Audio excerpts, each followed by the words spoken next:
এই মুহূর্তে দরকার জাকের পার্টি সরকার,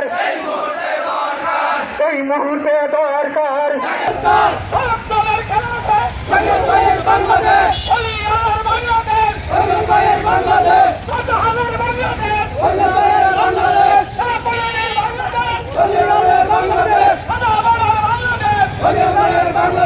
যদি কাউকে ক্ষমতা না নেয়, আন্দোলন সংগ্রাম করে ক্ষমতায় যাওয়া যাবে, রাস্তাঘাট অবরোধ করে ক্ষমতায় যাওয়া যাবে, সাধারণ মানুষ হত্যা করে ক্ষমতায় যাওয়া যাবে। আর আল্লাহ পাক যদি কাউকে ক্ষমতা থেকে সরাইয়া দেয়, সেই ক্ষমতা কি আটকে রাখা যাবে? তাই জাকের পার্টি 36 বছর আগে প্রতিষ্ঠা হয়েছে। জাকের পার্টির মহান প্রতিষ্ঠাতা বিশ্বলি কাজাবা ফরিদপুরি কুদ্দুস আজিজ সাহেবের পবিত্র হাত দিয়ে, এবং এই 36 বছরে জাকের পার্টি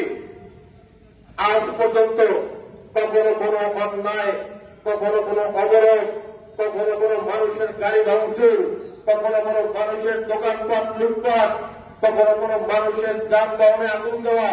কখনো রাস্তাঘাট বন্ধ করে মানুষের প্রতিবন্ধকতা সৃষ্টি করা, এবং ক্ষমতায় যাওয়ার জন্য কোন দলের সাথে জোটবদ্ধ হয়ে ষড়যন্ত্র করে এদেশের মানুষকে ঠকিয়ে জাকের পার্টির নেতৃবৃন্দ এবং জাকের পার্টির মাননীয় চেয়ারম্যান কখনো এদেশের রাজনীতি করে নাই।